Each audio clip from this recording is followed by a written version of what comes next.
Assalamualaikum warahmatullahi wabarakatuh. Hai para pencinta catur dan para caturmania, selamat datang kembali di Legenda Catur Dunia.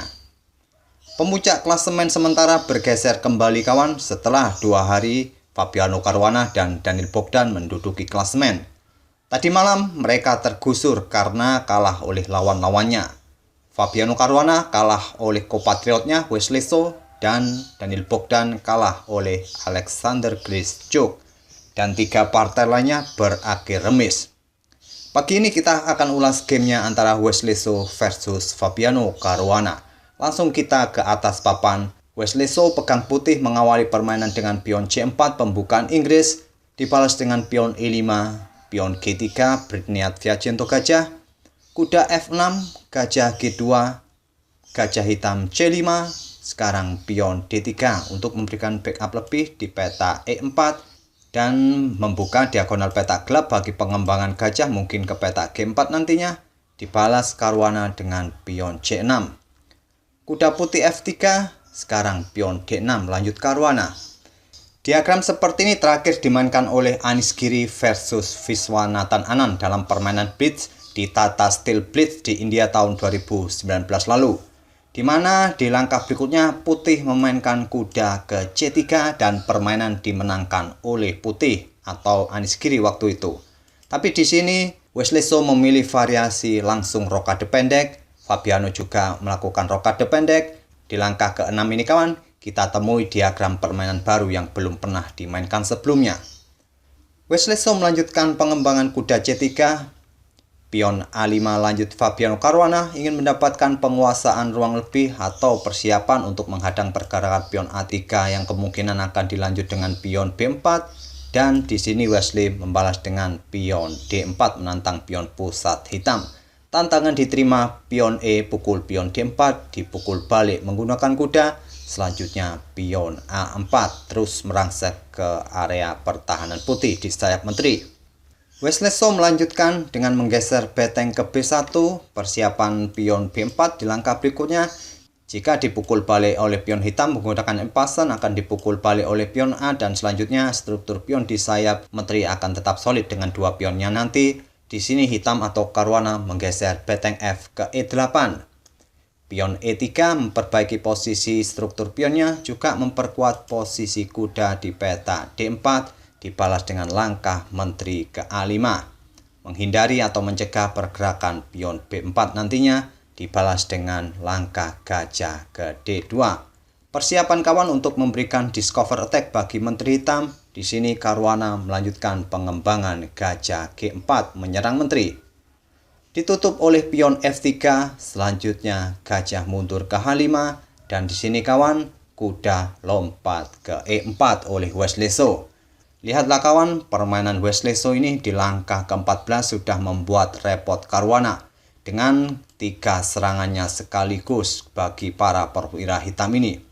Pastinya di langkah berikutnya kuda putih akan pukul salah satu perwira hitam ini dan akan membuat pion hitam bertumpuk di lajur F ataupun di lajur C nantinya. Di sini Fabiano Caruana menempatkan menterinya mundur ke D8, lebih memilih membackup kuda yang ada di peta F6, dan Wesley pukul gajah di C5. Dipukul balik oleh pion D mengancam kuda, kuda lompat ke E2, dan sekarang menteri ke D3. Memberikan pressure bagi gajah di D2, mungkin di langkah berikutnya persiapan menggeser beteng di lajur D ini, atau juga sedang mengincar pion yang ada di peta C4. Wesley So merespon dengan langkah kuda ke F4 mengancam menteri, juga memberikan garbuan bagi gajah peta terang hitam ini. Menteri pukul pion C4, sekarang pion B3, pion A pukul pion B3, dipukul balik oleh pion A tetap mengancam menteri hitam, menteri bergeser ke B5. Dan Wesley So melanjutkan dengan langkah pion E4. Tidak terburu-buru melakukan pertukaran kuda dengan gajah hitam ini kawan. Dia hanya bermain dengan pion E4 dan dibalas dengan langkah gajah mundur ke G6. Wesley So tidak tertarik pukul gajah ini kawan. Dia bermain dengan langkah gajah ke C3, memberikan pressure bagi kuda di F6. Bisa saja pada posisi ini putih melakukan pertukaran perwira dan akan dipukul balik oleh pion H, juga akan memberikan keuntungan bagi putih dengan bertumpuknya dua pion di dua lajur, yaitu lajur C ataupun lajur G nantinya. Tapi Wesley So tidak memilih variasi ini. Dia hanya bermain dengan langkah gajah C3. Selanjutnya Fabiano Caruana melanjutkan pengembangan kuda ke A6, dibalas dengan langkah pion A4 berencana untuk menjebak gajah petak terang hitam. Diantisipasi dengan langkah pion H5. Selanjutnya Wesley So menggeser menterinya ke C1. Coba lihat kawan tekanan yang diberikan oleh Wesley So pada Caruana di langkah ke-23 ini. Kuda putih siap pukul gajah di petak G6, gajah siap pukul kuda di petak F6, juga nanti akan disuruh langkah menteri ke petak H6 di langkah berikutnya. Langsung memberikan pressure lebih bagi Raja Hitam langsung di jantung pertahanan. Oleh karena itu Caruana melangkah Raja ke H7 untuk memberikan backup lebih pada gajah di petak G6 ini, dan di sini Wesley So menggeser beteng ke D1 menempati lajur yang terbuka.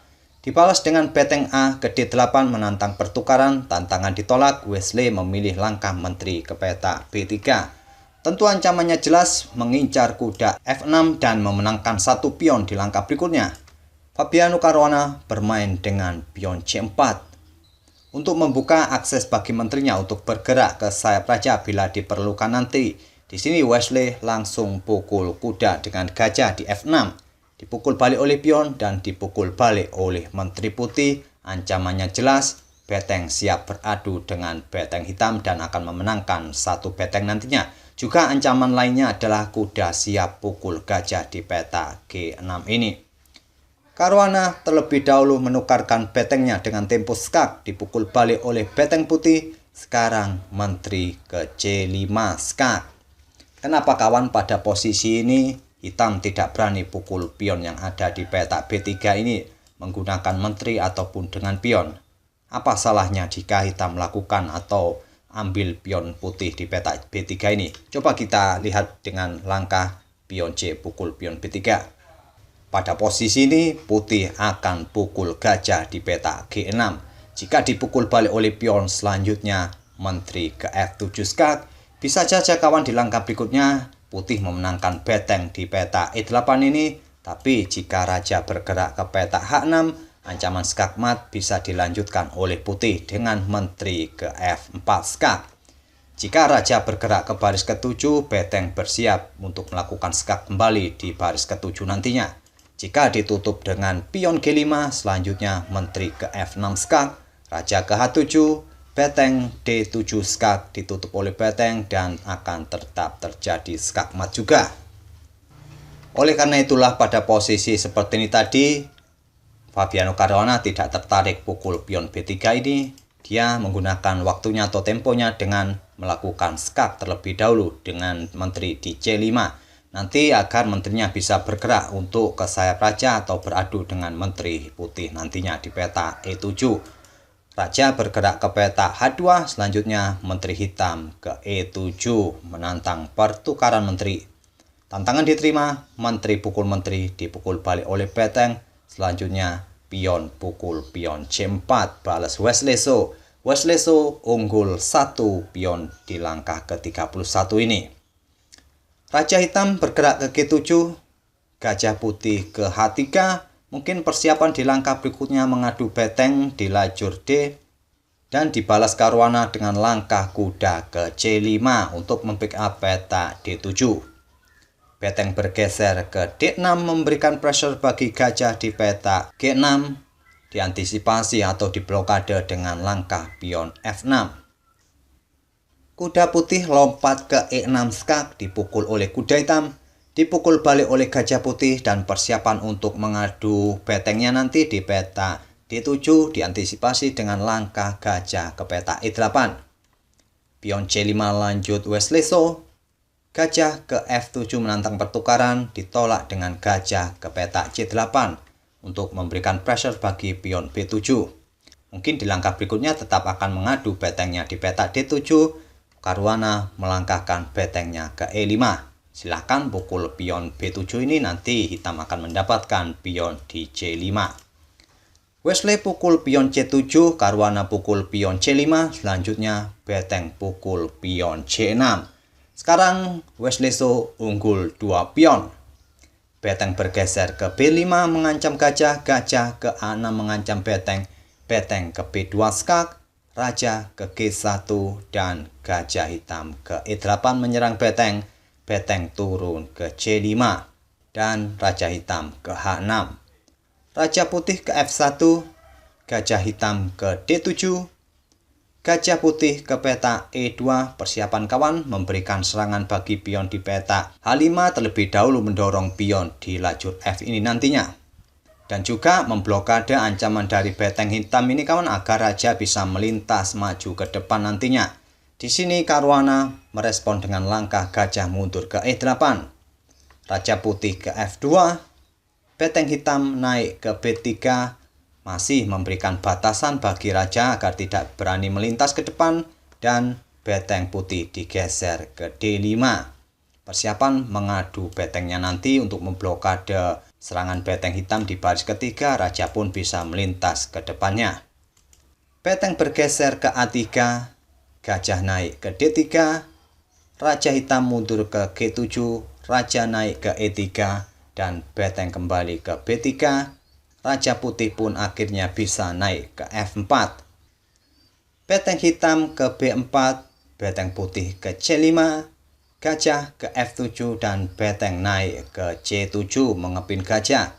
Raja menghindar ke G6 menghindari pimpinan dan pion G4 lanjut Wesleso. Di sini kawan di langkah ke-52 ini Fabiano Caruana menyerah. Tentu saja kawan dengan keunggulan 2 pion seperti ini tidak mungkin bagi hitam berharap remis apalagi menang. Saya akan tunjukkan satu variasi saja kawan apabila permainan tetap dilanjutkan. Kemungkinan variasi-variasi langkah yang lain bisa terjadi, tapi saya akan tunjukkan satu variasi jika pion H pukul pion G4, putih akan melanjutkan dengan pion H5 skak. Tentu saja bila raja ini pukul pion putih ini maka dia akan kehilangan gajahnya. Jika raja bergerak ke peta G7, nantinya pion ini tetap didorong maju ke depan untuk kembali melakukan skak. Jika raja kembali ke peta G6, pion terus didorong dan tetap memaksa gajah hitam ini akan tewas. Jadi mungkin raja hitam langsung pukul pion putih ini, dia harus kehilangan gajah di peta F7. Selanjutnya mungkin pion hitam akan melanjutkan pion pukul pion dan putih akan mendapatkan pion di F6, pion F2, gajah E2 skak, raja ke H4 dan skak mat. Inilah satu variasi saja kawan yang mungkin bisa terjadi di permainan bila dilanjutkan. Dan dengan kemenangan ini kawan mengantarkan Wesleso bersama Alexander Kristoff memimpin klasemen sementara. Itulah kawan permainan antara Wesleso versus Fabiano Caruana di babak keempat tadi malam. Semoga permainan kedua pemain tadi bisa menghibur kawan-kawan di hari Rabu ini. Selamat beraktivitas, terima kasih, kita akan bertemu di video-video berikutnya. Wassalamualaikum warahmatullahi wabarakatuh.